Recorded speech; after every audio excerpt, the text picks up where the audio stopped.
Ahan mamuktada mayam punampu ikonono krumsari.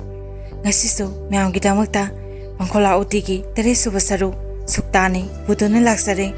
Wari ashibu pathoksaba matamda soikiba lankiba yarbasu mayamna ngamhanbiyu. Wari ase huzarage mayam punna taminarase. Mamana masa nungshibase kyada nungshikhrabano. Masana saraga mamana hauri. Sabana nungaibadagi bijabana hena nungairi. Masagi hakanda mamana yangbilamgan bitai. Ahing nungtin animagda masagi da makhali masagi da mawai. Ngasi masana ahing nungsoiba mangonda leramba sungta sutadaba basi khonjen tai habiduda haininga leitana ningdon pomi. Maming phaba paningdaba maike phaba oningdaba uyungi bonduda masana sanglui. Mapamaduda basi khonjen tai harpududa ngasidi ibesaubi yamna khoirang khoisaunai. Taina phom khangkite masabu hanjin hanjin sauningakhi. Khalaro habasu ngamde isam samna khantokpasu yadre. Khalu ragasu akiba polai koksaubi kai. Masada kari thoklagadage khanbada ngahakta leitana leiba ngamkhite. Asuk yamna khoidok saugatpa asuk yamna nuaitaba mamangi matam kyada amuta thenaraktri. Asom palefam naida khalakpana tumthage haba ngamdre. Lemhoriba ahingdu mamit kaklama usindana nongankhi. Ayuki pung 10:30 tare. Masidi ibesaubi yahorakpadagi mathai nungaite. Thabak amada haining siningba pokte. Maithong ima umaksile nungsuk nungjana duna talai. Adubu thabatombigi maithongdi thoidokna ahongba taude mahausagi mahausani. Karigino habada mamagi nungaitaba matausida hena nungaihandabadu mahakna pamkhite. Maithong makalamna Nomagi mana taugadaba mathaudu tauduna lay. Masagi maongsida ibesaubidu kari khalakpano khangde masagi nakta changsilaga harai. Ibema labu satana nomagi sinthalepningde. Ngarangi nangina taududa huntokduna sapasu ngamdre. Nunganigi marakta ha haibado thokle. Aibu labutadi ehaktadi chatningi. Hauriba napi marusingdu lautho haudrabadi nomaidi napina huplagani. Napana yumsida leiduna tawbiragani habasu leite. Kamai tawsige nangbo. Maduda thabatombina isisina noklaga harai. Ima aibu kari tawrabage. Ai karisu tawdena. Imana sakadabado adum satlo. Karisu nungaitaba khalluno. Hoi aisu tasengna ngakpabudi ngae. Basi khonjendo imadi tade habaduda kamai tawrijatno haina khallibane. Madubu masi thoina khantharuningai oide. Karina hababu masi miyoipa kharada adum thokbajani. Thoe haiduna karibu tawragabano. Amana taraga amana tadaba mayam amasu leikhre. Aidi maduda karisu khande khaningaisu oide. Maduda mamana sarapna harai. Khandaba yaro nahan makhai taraktraga ngarang khakta taribadu karigino khanglabra. Nangna uyungi bonduda sangluba mallaba furadu urubadagini. Nangna khalibabu Laifam timfamsi isam sammani haina khalibra. Pura sapam ire leitabadauna maduda pura saba haunabra. Maduda thabatomina kalapna harai. Yaharida ima khara nganglabadi tokloba. Imana labuta sake habado adum sakro. Karisu khalamdaba aisi somsum khalangadawre. Asi haiduna thabatomina mamana khara thuna sakhinaba wari makha samtaraknaba tension wa harai. Phare Nana karisu taude, karisu tauro harabanina, ima satlukige. Ado, nahak yumdagidi hendokanuko. Imana wagadaba, imana nungaroidaba, nahak tauganu. Nangama mangkibada, imadi kari ohogani. Asi haraga, kokta kokset ama set, kutta thangon ama paraga, labukitama, mama ibisaubidu sakre. Nungthingi, pungama tagadawre. Thabatombi, numitugi thabakudima, lusilamlaga, tomsagi yumda lae. Mahaki yumdagina tomsagi yum phawbase supnatangi kilometer makhai muktani. Mana tomsagi yum yobada nungthingi pung ama sapsana tare. Matamdu tomsana tumlubadagi hagolapaga mapasana thabatomina sumangdagi kawrakhibadu tarami. Pabung bu leibidabra. Tomsa ngarangi nupi masaduni khangna tholai aduga harai. Ibema nangla abra. Koi pabung Ay ngarangi dari do loiba phau pazare. Dari du parubadagi दा उमाकांता अमदी तमुबीगी वारीसी खंगनिंग मंख्रदुना ngamdana hekta laksarabani pabungna nesabu nungshibiduna amata chithadana libiyu tomsana phakla mayada leiriba morado thangtolaga mangongi ukhokten mayada thamlaga harai mangon sida kakhala uibema aduga morasida phamu thabatombi tongliba senandu loktholaga mangonda kakhali aduga moradu da phami tomsana harai kari haba nangi namingdubo babung thabatombi habane ipasu ngara hingtumdana khalamibani asukuiba matamsi kanadasu karisu tholotraga atamnana nangonda thokpasida aduga ahanbo oina wangambada tamubiana kaurei habiduda naha asibu aina singnaribasi oirigadra khangdene matamduda thabatombi mamaidu thangatuna tomsada yenglai maduda tomsana harai ihe nang singnarabra singnagano masi hai haiduna nang ipabudi lana khangano aduga nungaitabsu tawgano masidi aina da jumnata sum pangkhan khalubagi habani phare masigi wasi toklasi amabu oire ipana di nangbu yamna nungsi isana yamna nungsi jarambi yamna pamjarambi tamubi dumakni haina khanbabu isabu nungaitabrane karisu akaiba leite pabung nungaire nangina pause tabada ipa yamna pele ningamdana lakpa punsisi mikupsida mayeng khangta takrabagum tawre aigine haiduna hekleiriba khudima nangonda loina pithoklagani asi haiduna tarakliba mitki pidu khudai masi lokhatlaga taithoi aduga nuhiknana haiba horai karisu leitaba utkumnaba lan kharasina aibu asawaram yamna kahankre isage aningba apamba kharagidama tahoidaba pap yamna tawkhre papsi koknaba upai leiraroi nangonda kathokpasina ipap mayamdugi prajit oirasanu thabatombi wangangdana maru luktuna lei tomsasu thabatomina kari harakadage khanduna ngahak tumina leikhi adubu karimta haraktrabaduda wari makha chatharai aigi ichadu angakpani leiriba mayamsigi sadaronda iton tongale mana angang oiringai sangsargi afafata khalangaidagi migi awana aton ata uba yaratre minungsi chawi koisen chenduna mating pangnaba hotnai angangdi ningthadagi khange habuduni ipukta khanjaki isasi isam sammadi oirro haina asumna angang oramadagi pangkhalakwa thana noma nomagi mapung pharapagum umakantaso noma nomagi mapung pharai mana mapung mari phagalapaga lamsa sajat phajabadasu helai byabhar lai thagolong khangi wahai wata nungsi ngangtho saktorakpada mina taningi masak matong ningthijai rasi guncheli angama orabasu khwai myamgi angang suma manarakte mabudi lai marosing chawi yamna hamamba thokadra konggeng manungda mani yawi haina hainabadugumba jatni tasenamaki haba tarabadi mi laina kalaknaba habadu mana oikhi masidabu mama ampa oriba ekhoida kari phawrongani khanki makhoigi sarga habadu asumna nungairamgadra haina adubu ibema nungaibado kuyu tamramdre thamna thaki laijagumani anganba ayukta thamna mathakta ising khajitang tungbaduda numiki mangana yebada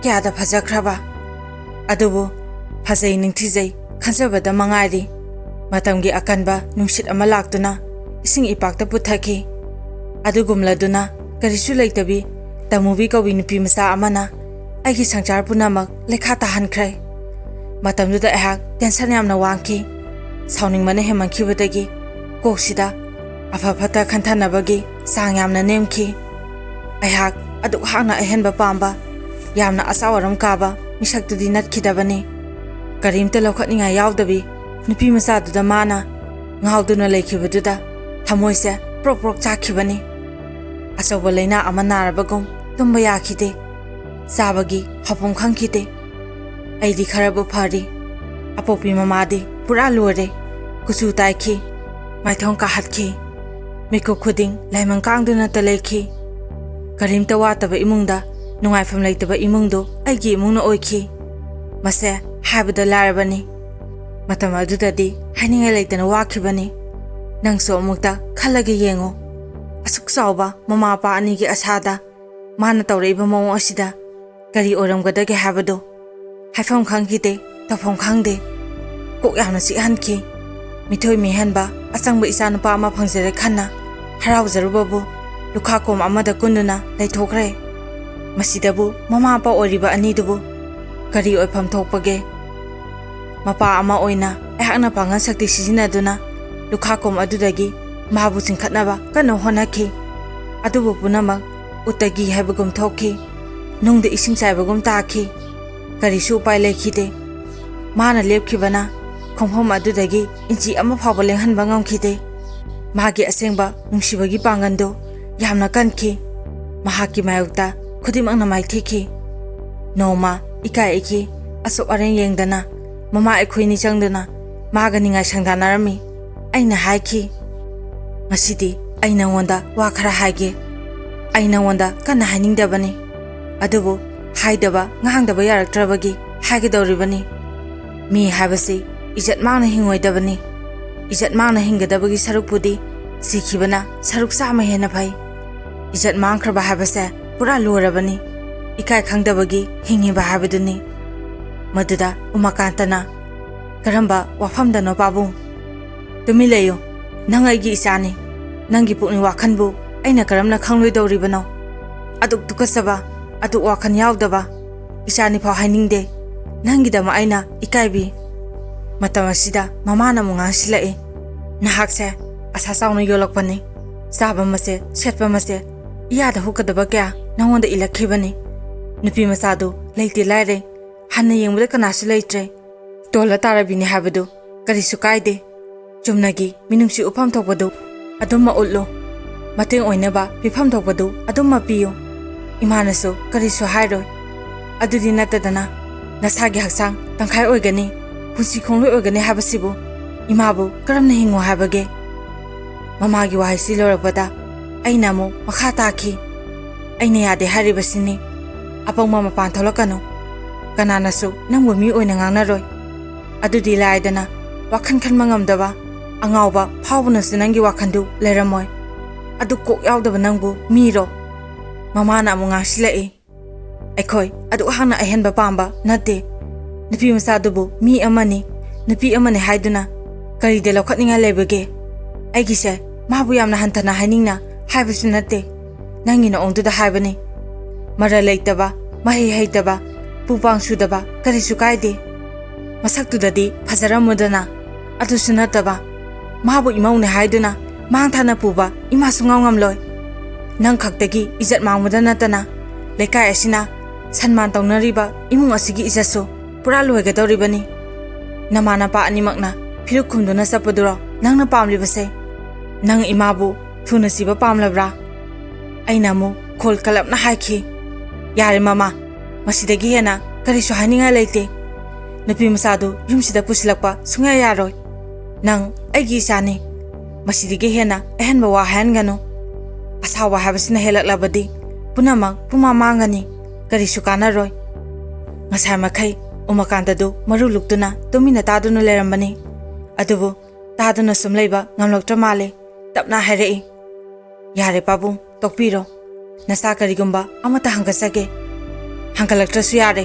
ꯑꯩꯅ ꯁꯨꯡꯌꯥ ꯌꯥꯔꯣꯏ ꯍꯥꯏꯔꯤꯕꯁꯤꯅꯤ ꯑꯗꯨꯗꯤ ꯄꯥꯕꯨꯡ ꯑꯩꯁꯤꯕꯨ ꯑꯄꯣꯛꯄ ꯅꯆꯥ ꯅꯠꯇꯕ꯭ꯔꯥ ꯅꯠꯇ꯭ꯔꯒꯅ ꯃꯄꯨꯗ ꯀꯔꯤꯝꯇ ꯍꯪꯒꯠꯄ ꯌꯥꯗꯕ ꯑꯔꯣꯏꯕ ꯃꯤꯅꯥꯏꯔꯥ ꯃꯤꯅꯥꯏꯅꯦ ꯍꯥꯏꯕ ꯇꯥꯔꯒꯗꯤ ꯑꯩꯍꯥꯛ ꯆꯠꯈ꯭ꯔꯒꯦ ꯌꯨꯝꯁꯤꯗ ꯑꯃꯨꯛ ꯍꯟꯅ ꯃꯤꯅꯥꯏ ꯑꯣꯏꯕ ꯑꯩ ꯉꯝꯃꯔꯣꯏ ꯄꯥꯕꯨꯡꯒ ꯏꯃꯥꯒꯅ ꯍꯥꯏꯕꯗ ꯇꯥꯎꯃ ꯍꯥꯏꯕ ꯑꯩꯅ ꯍꯪꯒꯠꯆꯕꯅ ꯇꯥꯔꯣꯏ ꯍꯥꯏꯕꯁꯤꯕꯨ ꯀꯔꯤꯅꯣ ꯈꯟꯊꯅꯕꯒꯤ ꯀꯣꯛ ꯌꯥꯎꯗ꯭ꯔꯤꯕꯁꯤꯕꯨ ꯀꯅꯥꯅꯣ ꯅꯪꯅ ꯍꯥꯏꯔꯛꯀꯗꯕꯗꯨ ꯑꯩꯅ ꯈꯪꯕ ꯇꯥꯏꯕꯪꯄꯥꯟꯒꯤ ꯋꯥꯍꯩ ꯅꯠꯇꯦ ꯅꯪꯅ ꯍꯥꯏꯔꯛꯀꯗꯧꯔꯤꯕꯗꯨ ꯄꯨꯔꯥ ꯁꯦꯕꯥꯅꯒꯗꯕ ꯈꯪꯂꯕ꯭ꯔꯥ ꯄꯥꯕꯨꯡ ꯑꯁꯥꯎꯕ ꯍꯥꯏꯕꯁꯤ ꯃꯤꯄꯨꯝ ꯈꯨꯗꯤꯡꯃꯛꯀꯤꯅꯤ ꯇꯥꯟꯅꯕ ꯍꯥꯏꯕꯁꯤꯅ ꯑꯐꯕ ꯄꯨꯔꯛꯅꯕꯒꯤꯅꯤ ꯉꯥꯡꯅꯔꯔꯣꯏꯁꯤ ꯇꯥꯟꯅꯔꯔꯣꯏꯁꯤ ꯍꯥꯏꯔꯕꯗꯤ ꯋꯥꯔꯤꯁꯤꯁꯨ ꯃꯇꯥꯡ ꯁ꯭ꯋꯥꯏꯗ ꯂꯣꯏꯁꯤꯟꯕ ꯌꯥꯔꯦ ꯑꯗꯨꯅ ꯄꯥꯕꯨꯡ ꯅꯆꯥꯒꯤ ꯑꯅꯤꯡꯕ ꯑꯄꯥꯝꯕ ꯈꯔꯗꯤ ꯇꯥꯕꯤꯐꯝ ꯊꯣꯛꯏ ꯃꯇꯝꯁꯤꯗ ꯃꯃꯥꯅ ꯍꯥꯏꯔꯛꯏ ꯍꯥꯏꯔꯣ ꯑꯗꯨꯒ Namanapa anigi aningba apambagi mayokta oigadaba wafamdi harakanu. Imana khaliba wakhan babana holiba sor nasa loina khangi loina baptai. Nakoina kari pambagi habadu aihak khangdaba nate. Aihak nakoi anigi masane. Pikta pikliba anga masa nate. Wakhan khan mangamdaba anga budusa nate. Sangsa sida chatnariba ngangnariba khudima nasa loina khangi loina baptai. Aihak lairi haraga lasu khangdaba sunate. Maduda aina marak thaklaga haiki. Yare wakoi surano nangna haning lebadu hekta hayo. Phare babung hajarage. Waro bigano nasa wahang amata hangzage. Handaki phajaba haibasibu karino. Mapan thonggi mieng nungaibasibu natro. Masidi ngahakini. Ahongba makhangi phajabani. Chahina nauringai unsana tinglingai khaki wani. Tungkoigidaba nate. Asiguma makhangi tungkoiradaba phajabada aigi puknina thamde. Aigi mita phajau haiba yade. Maithong phajaba khaktana phajabagi masak lepa yaroi. Mibu mi oina yengbada phajabaduni phajaba haribasi. Maithongda yengbadadi nungaitaba afaba sanaroi kya afaba saisakpa kya afaba scientist kya makhoidu athibani haigadra. Karigumba tamubise IAS officer oramabadi mapanthonggi ithak irang asa orang kabagi wakhana yengbada tamubigi phajaba uroi. Akopa potbu microscope thaduna yengbada paunu sauna ubagom miyobagi miningsi amaga loinana yengbada tamubise kyam phajabagi haibadu khangani. Taruba tamubigi punsidu ugani. Manung phawna yengbada uba phajabadani handaki phajaba haribasi. Aduga amana mahakna yumsigi mawoiba phangjabada mahak kyam haraujagani. Changna sarga kare khanna nungaijagani. Ima bababu isomakni khanjagani. Isomakta tawba sebagum ima baba anida tawgani. Nongta mako hangatana nolokna sakani. Masibu natro yum amagi mauna phajaba habado. Maduda aina namhatlaga sauna haiki. Lukha komdagi gamlada thangalabadi masana harawa tabani. Aduga amana yumgi mau habasi yumdugi leitengni. Leitengni harabanina leitengdu yamna phajabham to'i. Nangi phajabagi wahanthoktu kalpanani. Ahibasingi bapna sagatpa wahaigi leitengni. Karigino nang angawagi surongum wasu ngalisibo. Pabung anu asangba ublaga yengbada sangna ubagum. Pabungi napangi mita khudimaktu lana ure. Ising singba wafambu kalpanani habire. Amambaga anganbaga punna leiminaw yadabagum. Napanga minungsigasu punna leiminaw habayade. Habduda tare. Matamsida mamana makhasiktuna sauna harai. Nangna wahai khudingi minungsida harisibu karigino. Yumsida leiriba sanalpa khudima minungsigidamakta mongonda pithokro. Ima karisu hairoi. Mabudi yumsida pusilakano. Magi lamsa sasa phajaba thaugalon beba ningthiba hikna haina satpa akhoida thoina darka oide. Luribadi pukning wakhana nungairoi dawribasini. Mana akhoida isogumna lakha ama seba tawsano. Isogumna duk thamai thaduna lasano. Imana supen peloi. Masaktu hek ubada til horakani. Magi seba di laidana inakta phau changaningoi. Karigino nangna suyamna anam kalibasibo imagi bungo. Maduda umakantana saurangna harai. Leminagodoribedu imaga nate aigani. Imada nasana karigumba amata hangasage. Imagi ichanupi ama tamubigumna hingawra haina khallo. Natragana imana samak tamubidumakni haina khallo. Matamduda imagi thamoida kari phawgani. Imagi putni wakhanbu kari oigani. Migi asomada yengba hebagum isana isada chingchilaga yengbasu hayo. Ima babasu tinyo tharaga amtang khanthabiyo. Nong hek ngambadagina numitaba phawba. Numitabadagina nonganba phawba. Tamubina kari tawi kari khali. Amtang puna khanthaminasi. Somasa sigi minongmaisa kalak yengtiba khudimang isam samba langi senapati sing amata nate. Amamamtana miyobagi pusibu khangu thakta bikhamna halibani. Adubu madi ninghanaba tawdana makhoigi mayokta akanba lanthenari. Kalengi saraba nungsa waksingi inglaba ulen. Inga ingengi akanba nungju. Sajibugi akanba nongnai nungsit. Asamba lamfam amata nate. Lanfam sing asida ꯃꯕꯣꯛꯀꯤꯗꯃꯛ ꯃꯍꯥꯛ ꯃꯁꯥꯒꯤꯗꯃꯛ ꯆꯣꯛꯊꯕ ꯂꯩꯇꯅ ꯂꯥꯟꯊꯦꯡꯅꯔꯤꯕꯤ ꯃꯍꯥꯛꯅꯤ ꯃꯗꯨꯁꯨ ꯅꯧꯔꯤꯕꯤ ꯂꯩꯁꯥꯕꯤ ꯐꯥꯒꯠꯂꯛꯄꯗ ꯉꯥꯏꯔꯤꯉꯩꯗꯒꯤꯅꯤ ꯃꯁꯥꯅ ꯐꯖꯕ ꯉꯥꯗꯨ ꯆꯥꯗꯅ ꯆꯔꯥꯅ ꯑꯃꯈꯛꯇꯪ ꯆꯥꯔꯒꯅꯤ ꯃꯥꯅ ꯂꯥꯟꯊꯦꯡꯅꯔꯤꯕꯁꯤ इचम चंबा इमा पाबुंग अखोइगुंबगा नतेने माबु क्या यामना अखांग कनबिनो येंग्रिबा नोंगदमा कौबा लाइदुगनी असिगुंबा अकनबा लामफमसिदा कनागिसु मतिंग यावदना लांगम फिरांग थेक्कनी खलिबि महाकु अखोइना हंथना उरी तसेंगना हाइबा तारबदी इमा होइना मी मचानी महाकना असौबा फरे इमा बाबा टेंसिलसि नसा सांगना हाइजारोय उसोप नत्रगा महानी चाकोबदा अयाम मीसिंगना कुचुमुबा मसक थीबा सुक्तानीबु हन्ना येंगनादे अरोइबदा नाथैदुना थंबिरमी मदो सुक्तानीगी मगुन खंगदबा कांबुसिंगनी अदुगा हावरा हावरबा